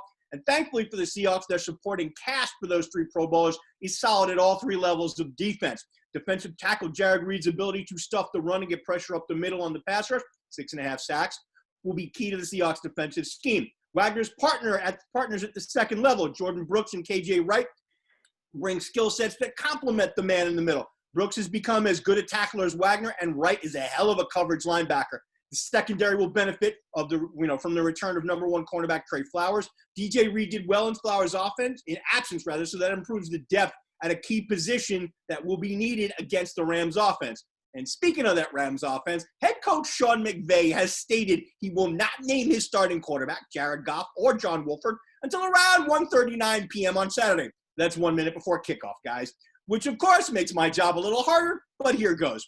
Wolford did just enough to help the Rams beat the Cardinals and get in the playoffs, but a 22 for 38, 234 yards, 0 TD, 1 pick, 61.6 passer rating. The Rams lost that game 20-9. You know, and if they don't get the version, won that game. And if they don't get the version of Goff, who went 27 of 37, 302 yards and a 96.9 passer rating, leading the Rams to a 23-16 win over Seattle in Week 10, then I don't like their chances here. Goff did throw a little bit on the sideline Sunday, but before Wolford made his career start and was scheduled to take his first snaps at Tuesday's practice, and as he continued to recover from thumb surgery he had on his throwing hand back on December 28th. Is McVay's comment a little gamesmanship? Maybe, but it could also be that he simply doesn't know yet how Goff's thumb is affecting his throwing, and if that effect will be gone by Saturday. How he throws in practice today, Wednesday, and tomorrow, Thursday, may give McVay a better idea, but he'll still likely have both quarterbacks taking reps with the first team. The good news is whoever starts a quarterback will have the full services of running back Cam Akers, who said he was 100%, actually 110 according to Cam, even though his numbers were way down against the Cardinals, 34 rushing yards on 21 carries and 4 catches for 52, no TDs. That quarterback will also have the services of wide receiver Cooper Kupp, who had 13 catches for 116 yards against Seattle this season and should have been off the COVID list as of Tuesday and at practice today, Wednesday. There's still hope that left tackle Andrew Whitworth could play on Saturday, but we may not find out until the moment before McVay announces which quarterback's blindside he'll be protecting. All that aside, I think the Rams defense, like their Seattle counterparts, will need to make some plays. Whether it's Pro Bowl defensive tackle Aaron Donald setting up shop in Russell Wilson's kitchen to prevent him from cooking, something he did not do in either game this season against the Seahawks, getting only 1 sack, 1 tackle for loss, and only 3 quarterback hits, or Pro Bowl cornerback Jalen Ramsey taking away Metcalf or Lockett, whichever Seattle wideout is lined up opposite him. In the Rams scheme, Ramsey does not follow the team's number 1 receiver the entire game. Ramsey had only 1 pass defense combined over both games, but that could largely be due to the fact that Wilson was not targeting the receiver he was covering. Ramsey was only picked on 6 times, allowing only 3 catches for 26 yards, no TDs. To win this game, Wilson may be forced to throw Ramsey's way, and when he does, the Rams cornerback needs to make a play. The game may depend on it. At the end of the day, guys, I like Russell Wilson over whoever starts at quarterback for the Rams, and the Seahawks defense over the Rams defense, even though it's the number 1 scoring defense in the NFL. But like with Steelers-Browns, anything can happen when division rivals play each other for the 3rd time in a given season. Yeah, that's actually 1:39 Pacific time because the game is at 4:40 kickoff. That's right. There you go. That's for Joe Tufaro, who's still listening out there, because I was confused on all of our platforms sometimes. Correct. It's gonna be a very interesting game because, again, 3rd time's a charm. I think it's going to be also interesting because I think Seattle is kind of limping into these playoffs. They are my Super Bowl picks, so I'm not sure. Speaking of limping into these playoffs, let's talk about the 7-9 Washington football team that's about to host the Tampa Bay Buccaneers on Saturday, a much better 11-5. Now, let's take a look back at history to at least start us off. The last 2 teams that were 7-9, or in the case of the Carolina Panthers in 2015, 7-8-1, won their wild card games, and then they went on to lose the next round. And one of those games is the aforementioned Beastquake game, the year after the Saints won the Super Bowl back in 2010. The Bucs took care of all bad teams in 2020. They won every game against below 500 teams. Their 5 losses are all to playoff teams. The Washington football team, unimpressive 7-9. Last 3 weeks, the Week 15 loss against Seattle, which is, I believe, the 20-9 game that was referenced before. The really, really bad game that probably ended up being Dwayne Haskins' last game as a professional football player against Carolina. And then the world's worst 1-possession game I have ever seen in my entire life this past week versus Philadelphia. You never knew that game was 6 points or under the entire game. Fair. Alex Smith's other leg has really been hurting over the last few weeks. He's not the same quarterback that we saw in that 3-game winning streak earlier in the year, which included a win against your Pittsburgh Steelers. 22-32 on Sunday, 162 yards, 2 INTs, a 5.06 yards per attempt, which is the worst for a full Alex Smith game in 2020. He's had other games where he's played a half and he hasn't really done much. Let's talk about Tom Brady for a second.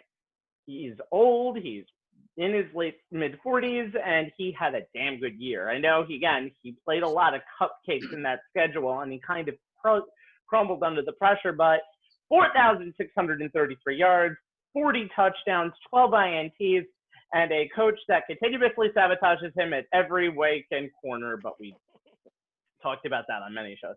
He's the first ever 40-plus TD season by a 40-year-old, and the most TD passes in a single season in their first year with a new team, topping Peyton Manning back when he started as quarterback for the Broncos in 2013. This is going to be a game that could be close, or this is a game that could be a game that you shut off at 9 o'clock because it's 28-0. I don't know which one it's going to be, but it's going to be fun, and that's why, again, they play the game. I'm sorry, my in-depth analysis is basically just history and how much the Washington football team sucks. Well, I mean, you're spot on with that, Rabbi, because of all of if you look at all 6 of the matchups this coming weekend, this one on paper would appear to be the obvious blowout by the road team. It's a 9-point spread, which is a very rare thing to see, especially for a road team in a playoff game. But I am interested. I think this is going to be a much closer game than people think. And Tom Brady will definitely get a lot of flack if he goes out here. Yeah. And, but the one thing he has going for him, Rabbi, since he got Antonio Brown, his incentive with the 3 catches last week, now AB can just shut up and, let Tom Brady do his thing and actually, play regular football. Hey, listen, Emmanuel Sanders did this when he got his 8th catch on Sunday. Yeah. So incentives are a big thing in the NFL these days. They are. Moving on. While the NFC has a 7-win team, an 8-win team, and the worst of all, a team that lost to the New York Jets in the regular season in their 3 wildcard games, the AFC wildcard bunch is an exclusive black tie club, 11 wins or above. 3 amazing matchups here. 1 rematch from the regular season of the 2019 playoffs. And I'm going to say this, and I hope this sticks, a 3-match between 2 division rivals who will have met as long ago as the week. And Anthony, a very, very low crowd, but Bills Mafia will be back in form this weekend. Anthony, start us off with Bills Mafia and the AFC preview. Yeah, I get the opening game of this shindig called Super Wildcard Weekend. It's Indianapolis going to Buffalo, and yes, Bills Mafia, a bit small, will be in the building. So for the Bills, they'll be small, but they'll be loud. Yeah, the first home playoff game, and it seems like forever because it's been that long ago since they've been able to watch the Bills home playoff game. Like, when you look at the Bills, it's all about Josh Allen and the MVP caliber season he put on, which is, like I said, at least a balance. So what we've seen out of Josh Allen the first 2 seasons in his career, he's doing for 37 touchdowns and 10 interceptions, and actually added 8 more touchdowns on the ground. Then you think about what helped him, and that was Stephon Diggs, who, I gotta be honest, worked out better for Buffalo than anyone could have imagined. The guy led the league in catches and receiving yards, over 1,500. And then you think about some Cole Beasley, Gabriel Davis as well. So the Bills' offense is stacked. When you look at the other end, the Indianapolis Colts has been all about defense. They've been one of the top defenses most of the season, by Phillip Rivers, who has been not exactly the Phillip Rivers of old, but he's been more game manager these days and just taking care of the football and takes the shots when he can. And then you think about the defense led by Darius Leonard, who is the anchor of that team. And you think about DeForest Buckner, who every once in a while can tap into his inner Dwight Freeney and cause havoc in the backfield. Like, this game is going to come down to 2 things. And I said they're kind of the underbelly of the Buffalo Bills for a good season they've had in winning the AFC East Division. As number one, the Colts play a lot of cover 2. And Josh Allen, through that 4-game stretch early in the season, played very poorly against teams that were playing against cover 2. I think about the game against Kansas City in particular. Granted, it was not the greatest weather conditions, but Josh Allen really did struggle. Had a lot of big plays downfield were taken away. It was kind of having a dink and dunk for most of the game. And also the Bills defense has struggled against power backs. And we've seen them give up 200 yards a game rushing this season. And then you think about Jonathan Taylor being able to possibly gash Buffalo's defense, maybe setting up more play action for Phillip Rivers where they can take more shots downfield. Finally getting T.Y.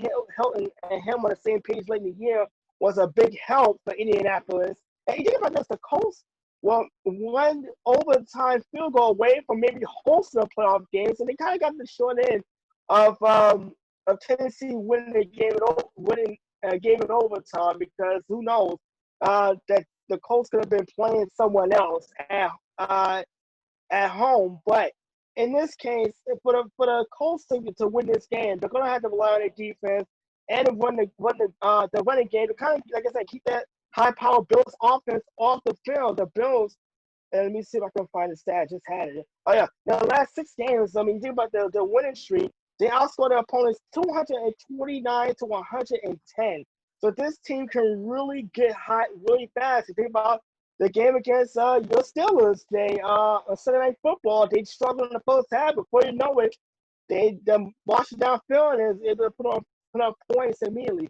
And now you have the Bills Mafia, I said one of the greatest fan bases in the world. Yep. The greatest fan base in the world. Yeah. Besides the Steelers. Nobody travels one of like the greatest. Nation, baby. Yeah, You have fans right now in the stadium? No. Can I When they're finish allowed to travel. Well, when they're allowed to travel. Can I finish up right Yes, quick? Okay, when you have the Mafia in the building, and you think about this, the Bills were able to do this with nobody that stands, and how big is that emotional lift it's going to be to hear the fans being there, to hear the seats coming alive, to hear the crowd noise.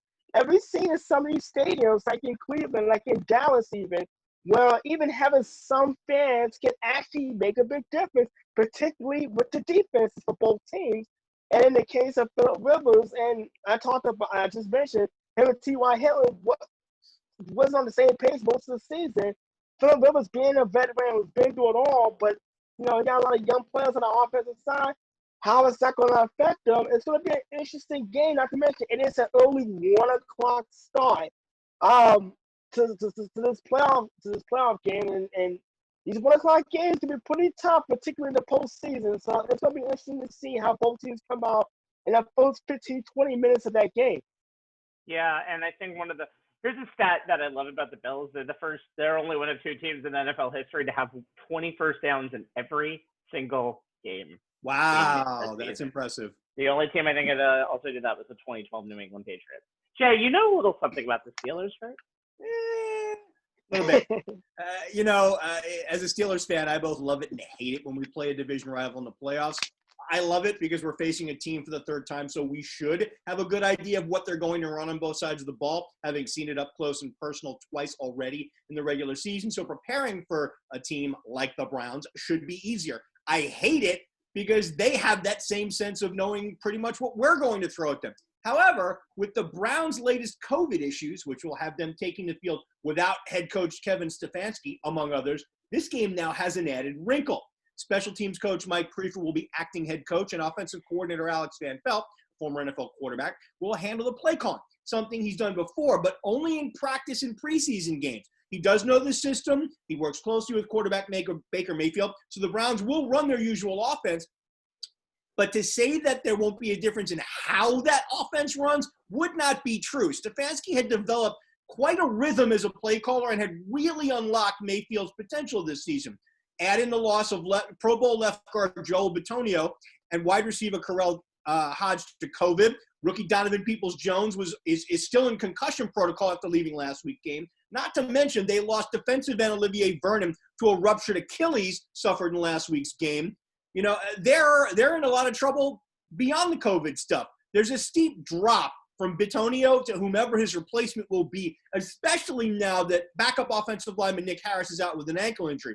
The Pro Bowler is key to opening holes for Nick Chubb, setting up their play action and screen passing game, which Mayfield has run so effectively this season, as well as being one of the anchors to the offensive line's number 2 ranking in terms of pass protection this season.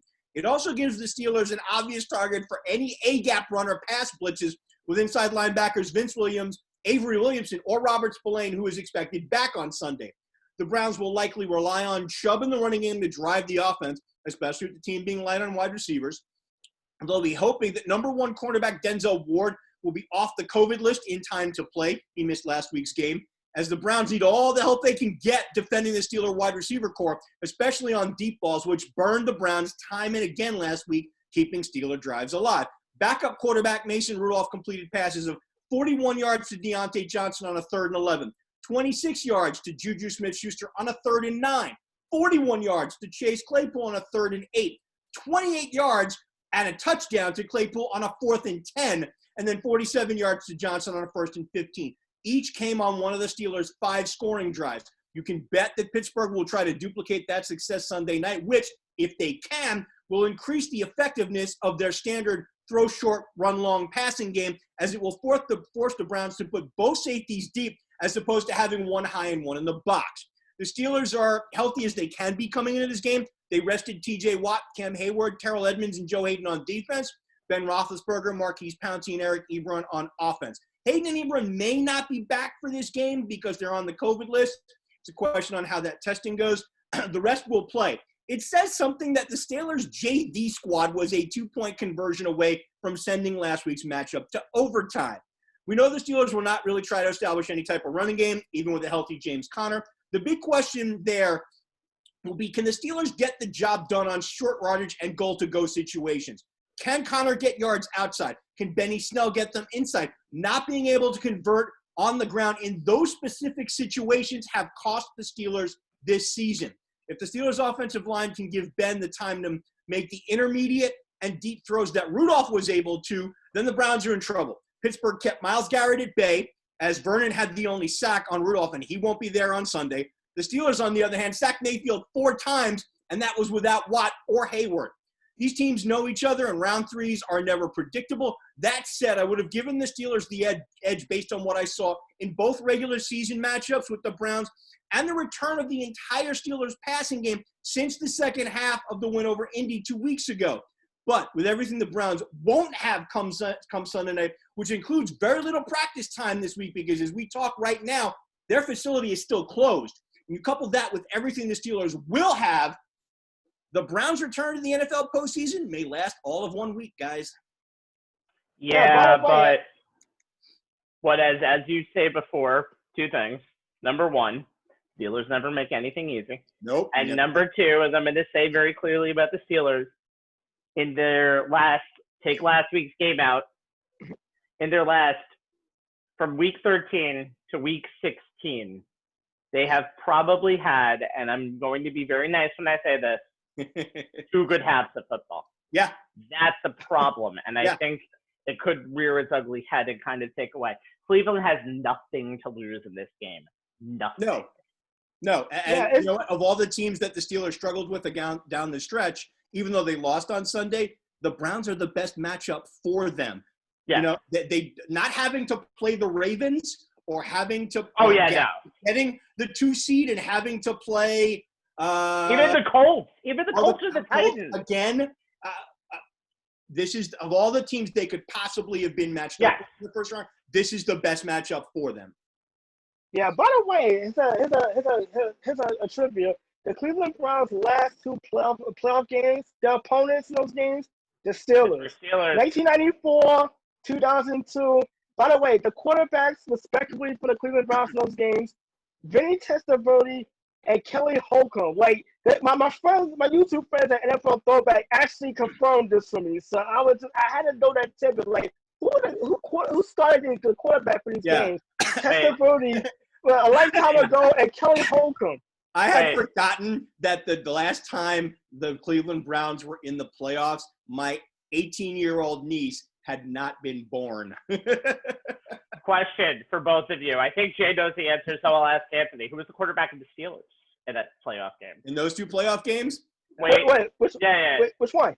Just the second one, the last. All right. I know both of them actually. Neil O'Donnell, 94. Yes. So was it not Neil O'Donnell? Who was it? Was not.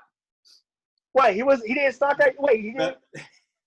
No, I know. In 2002, Tommy Maddox was the quarterback. Yes, right. It was Cordell Stewart. In 2002. Oh, that's right. I forgot it was Cordell Stewart. Wow. Oh, Cordell Stewart started that game. Okay.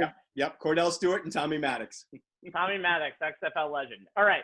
So I'm going to keep it quick. So I'm going to probably talk about what might be the quickest game in NFL playoff history. And that's the latest matchup between the Ravens and the Titans. These two teams have a big-time history. They've already played twice. We'll talk about that in the last 12 months. We'll talk about that in a second. Not shockingly, 1-2 in rushing. That's not a surprise. Ravens, 3,071 rushing yards this season. Titans, 2,690 yards, and over 2,000 of them, of course. Wait, somebody besides Derrick Henry actually had some rushing yards? It was only 650 because obviously Derrick Henry had over 2,000 of them. Went for, I think, $150 on Sunday to get himself 246 yards on Sunday. Almost. I'm sorry, $250 is what I meant. There you go. Not $150. $250 was what I meant to say. So, in what was actually not an overtime game because Ryan Tannehill made a very, very late Hail Mary type pass and basically got them into field goal range on one play. That's what Ryan Tannehill has done for this game. Ravens and Titans are number 1 and number 3 on what they do on first down, which is run. Shocker. And their Week 11 matchup, Derrick Henry, 28 attempts, 133 yards, 1 touchdown, and one of his patented walk-off touchdowns that he's had twice in 2020 in overtime. And that's more than J.K. Dobbins and Lamar Jackson had combined. And then, of course, you get to last year's playoff game, which was one that the Ravens would like to forget. Henry's stat line, 30 rushes, 195 yards, and a passing touchdown. That's right. I forgot. Remember that game. No rushing touchdowns, but a passing touchdown in that game. And what was an amazing call by Mike Vrabel in that offense. 20 who rushes. Caught that pass? Rabbi, who caught that pass? I don't remember who caught that pass. We need to look that up. I think I might. I'll look it up in a second. 20 rushes for 145 yards for Lamar Jackson, but his throwing numbers were terrible. 31 for 59. There should never be a reason why Lamar Jackson is throwing almost 60 times in any game. 365 yards, 1 touchdown, 2 INTs. Both teams are going to stick to what they do. The Titans are the very, very rare home underdog, almost 3 points, by the way. Ravens had a very good, strong end to their season, including that classic 45-42 shootout with the Cleveland Browns, but not a lot of big playoff victories on Lamar Jackson's resume. He's lost his last 2 playoff starts to the Los Angeles Chargers 2 years ago, and obviously to the Tennessee Titans last year. For the Baltimore Ravens to improve as a franchise, Lamar Jackson is going to have to improve his playoff decision-making. The playoffs are a totally different animal, and in this super wildcard weekend, they're going to need to really improve to make themselves ready to play the Kansas City Chiefs. Corey Davis, Rabbi. Corey Davis caught the pass from Derrick Henry. That makes sense. By the way, the Titans have a really good receiving core that's been used the right way all season. That's a huge advantage against Baltimore. We'll see what happens. I expect, though, that game to start at 1 o'clock on ESPN and end at 2:45. All right, let's move on, guys, to college football. I referenced this matchup a week ago when talking about David versus Goliath, but the only team that beat Alabama in the 6 CFP semifinals that they've had is Ohio State. And now with Ryan Day in charge of the Buckeyes, who slayed and slayed and slayed the Trevor Lawrence Dragon again and again and again and again, enough to run him off to the NFL, and Clemson find themselves going up against the explosive Bama boys and newly crowned Heisman Trophy winner Devontae Smith. They are looking for a 3rd title in 6 years. Jay, ACC side was committed to the semifinals. What a conference! What do you expect for Nick Saban's boys in the national title? You know, as I said on last week's show, Rabbi, when we broke down the Tides matchup with Notre Dame, Alabama's going to go as far as their triplets take them. Quarterback Mac Jones, running back Najee Harrison, wide receiver Devonta Smith, all turned in their usual Heisman-level performances in the 31-14 semifinal win over the Irish. Jones, 25 of 30, 297 yards, 4 TDs, no picks, a 147.5 rating. Harris rushed for 125 yards on just 15 carries. That's 8.3 a pop, guys. And he added 4 catches for 30 yards. And all Smith did, well, he put up a 7-catch, 133 TD game that showed why he became the first wide receiver since 1998 to win the AP Player of the Year award and the first since 1991 to win the Heisman Trophy. Who's the wide receiver who won the Heisman in 91, guys? Come on. Desmond Howard. There you go. Thank you, Rabbi. And they'll have to do it against the Buckeyes if they're going to take home another title for Nick Saban. Lucky for them, they have the Joe Moore award-winning nation's #1 offensive line in front of them. Ask practically any defensive coach in the SEC or elsewhere, and they will tell you that Bama has the best offensive line they've seen in years. They create the holes that allow Harris to run for 1,387 yards at 6.1 a pop, either utilizing combination or outside zone blocking. It makes defenses go flat towards the sidelines and opens up those vertical seams that allow Harris to cut back. He reads it, and he's got multiple ways to exploit it. They also protect the only FBS quarterback this season with a 200 passer rating, 203. Jones, in his first full season as a starter, think about that, guys. He's been around that program forever, but this is his first full season as a starter. 4,036 yards, completed 77% of his passes, 36 scores against only 4 picks. The big things with Jones is his accuracy and his understanding of the offense. He knows where to go with the ball, and he's doing it against a Buckeye defense that's ranked 93rd in opponents' completion percentage, allowed at 63.8, which more often than not, where he goes with it, more often than not, it's to Smith, who more than picked up the slack when Jalen Waddle, who was expected to be their #1 option in the passing game, went down with a broken ankle on October 24. 105 catches, 1,641 yards, 20 touchdowns later. Smith's the best player in college football. Fundamentally sound from a technique standpoint. He can run all day long. Terrific ball skills and body control. And, oh, yeah, he's the best blocking wide receiver Bama has, and he enjoys doing it. The reason the Tide will need another round of Heisman-level performances from the triplets is that, as I said on last week's show, this iteration of Saban's defense doesn't scare too many offensive coordinators, as evidenced by what Kyle Trask and the Gators did to them in the SEC title game.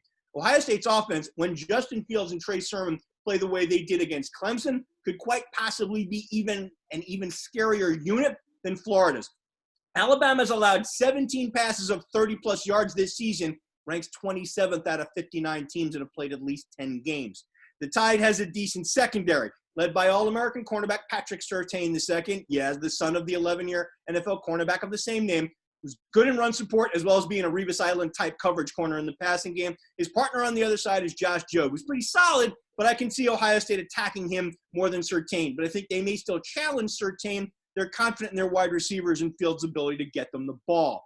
Bama's linebackers are decent, led by Dylan Moses and Christian Harris, but they aren't what you would call game wreckers. Neither is their defensive line, which is where the Buckeyes can really exploit Bama's defense. Unlike the D-lines of Saban's past, there's no pass-rushing freak that keeps left tackles up at night. Christian Barmore and Will Anderson each have 7 sacks, but neither of them evokes memories of the 2018 unit led by the likes of Quinnen Williams, Christian Miller, and Isaiah Buggs, who combined for 25.5 sacks. All that being said, there are SEC coaches who believe Bama's defense is still better than Clemson's, but if they can't get pressure on Fields or control their gaps to limit rush lanes, then Ohio State's going to put up chunk plays and points, and it'll be the SEC title game all over again. Ohio State, guys, is going to be one of the toughest opponents that Alabama has played all season, but I think the Tide will still roll, though this matchup is more likely, as I said, to resemble the SEC title game than the CFP semifinals against Notre Dame. When is a college football game ever a defensive slugfest anymore? It's ridiculous. There, been a while. Also, by the way, it'll remind me of maybe the Alabama 2016 National Championship where they won 45-40 over Clemson. It was pretty much last team with the ball. By the way, Alabama, Madden team. They're like the NCAA create a football team where you just put everybody up to like 99 and you might just try to use a little bit of that ability and maybe put the tight end at like 84 all the to way make up. sure. But they are. I said it before. They're better than LSU's offense from last year. And that's saying something. That's saying something. And because So maybe not be better at quarterback, but I think Devontae Smith is a better wide receiver than Justin Jefferson.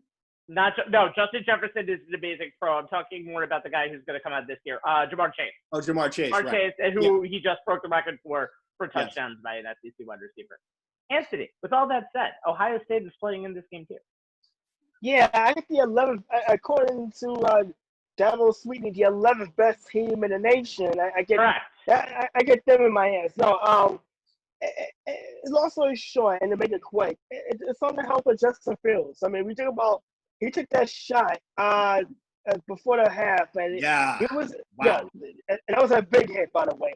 And they've been kind of and Ohio's been kind of coy with his injury status this week. Obviously, he was in a lot of discomfort with his ribs. Don't know if it's broken ribs, is it bruised, whatever the case may be.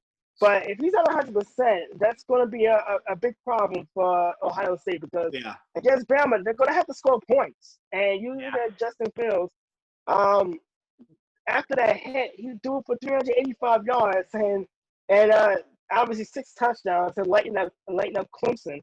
But if he's at 100%, I mean, you wonder, can he run? Can he move around as much? And also, you think about if he's not 100%, which Justin Fields we're going to see? Are we going to see the Justin Fields that we saw in the last 3 games of the regular season? Are we going to see the Justin Fields that was on the field against Clemson? Or are we going to see Justin Fields that played poorly in the Big Ten championship game where it was just 12 or 27, 114 yards? Yep. But the offense for Ohio State is definitely going to it's surrounding Justin Fields at this point. If he's not 100%, and you're going to be against Alabama, who Rabbi just said it's like an all-Madden team on offense, you're going to have to put points on the board because you can't really rely on your defense to try to slow that team down and keep it a low-scoring game. You're going to have to right now the way Alabama plays offense. Florida put up a lot of points. It wasn't enough. So you're going to have to be able to not just put points on the board, but sustain long drives long enough to keep this Bama offense off the field as much as possible. And if Justin Fields not 100%, that is really going to be a major concern for Ohio State because, like I said, I mean, Alabama, that you need a calculator to basically tally how many points they can score in 10 minutes of a football game and in 20 minutes of real time. So, yeah, it puts a lot of pressure on running back Trey Sermon, Anthony, if Fields is not 100%. Yeah, because if you got to run the ball, you got to keep Bama off the field offensively. You're going to have to sustain drives. The field's not 100% to at least keep plays alive and to scramble, pick up cheap yards. That puts a lot more on the running game. And if that running game gets swallowed up by Bama's defense, Ohio State could be in for a long night. Yep. Yeah, just keep Nick Saban's daughter off of Twitter to make sure that he doesn't test Ohio State, especially in saying and all of their COVID scares are just a hoax. Moving on. Some X factors to this game. Let's talk about quickly on the Ohio State side. Their tight ends were finally used in the right way. In 6 games this season, they only went for 13 receptions, 99 yards, and 3 touchdowns, all from Jeremy Ruckert. But Ruckert and Luke Farrell, the pride of the next town over me, Lindenhurst, New York, I have to say that, they would combine and went for 5 catches, 66 yards, and 3 touchdowns. It's a wrinkle that was kind of used more because Clemson has never been good against the tight ends. Notre Dame lit them up in their first matchup with tight end play. But if they can use more weapons against Alabama, the better. Alabama's defense is, again, not anywhere near a Nick Saban-led defense. And again, this is a game where you're going to have to bring every one of your weapons to the gunslinger table. However, a big holster is about to come back for Alabama in the form of Jalen Waddle, who is going to be the top 15 pick in the upcoming NFL draft. He could have easily been a Heisman Trophy candidate himself if he ended up playing the whole entire year because his skill set is better than Devontae Smith, and many people think he will be a better pro, just the injuries kind of hurt him. He suffered a serious ankle injury against Tennessee on October 24th. He was an All-American in 2019. This season, in a limited action, 25 receptions, 557 yards, well on his way to a 1,000-yard season at 4 touchdowns. In 3 seasons, 103 catches, 1,965 yards, 17 touchdowns. And oh yeah, if Waddle is playing, you still have John Michie, 47 yards, 47 receptions, 835 yards, 6 scores. Like I said, that in offense. And if you get Waddle back, the 56 points that they put up against Florida might be even more in a national championship against Ohio State. They're going to need every one of those points. Yeah, and don't forget, Rabbi, Waddle's a threat as a punt returner as well. He was one of the best in the nation. I don't think he's going to be He's going to end up being a punt returner. Maybe he'll go for 1 or 2 punts, but this team, again, is insane. Ohio State better hope he's not back there returning punts because that gives them just one more potential home run threat. But the only hope for Ohio State is that this becomes a last team with the ball game, because I think that's really. And they have it. And I think that's the only way they go in. All right, guys. After a long night of me talking on multiple platforms, I think it's time we say Avita good night. For Jay Kaplan and Anthony Strait, my name is Stephen Rabinowitz. We are on many, many social media platforms. You can catch up on this show or any ones you might have missed at youtube.com/onthesportslines, including our wonderful 2020 year-end show. Please. You can also see us. Yes, please. And you can also catch us with announcements on the show and on facebook.com/onthesportslines to watch this show live at ONTH Sportslines with the little @ symbol in front of it on the place where Donald Trump isn't really allowed to put anything on. You can do that and watch and see the link that Jay is going to post for the show in the future. We have divisional playoff round weekend coming up next Wednesday at 9:30 for our preview. And we might talk about this little thing that's also starting on Wednesday. Is that the National Hockey League? Yes, it is. Yeah, it's the National Hockey. It's the National Hockey League presented by your advertisement at the bottom of the screen, apparently. Yes, because they're selling the naming rights for all 4 divisions. So we're trying to get a pool going here to have the Canadian Hockey League presented by On the Sports Lines. Donate to our cause, ladies and gentlemen. Anyway, from On the Sports Lines, my name is Stephen Rabinowitz. Good night, everyone. Good night, everybody.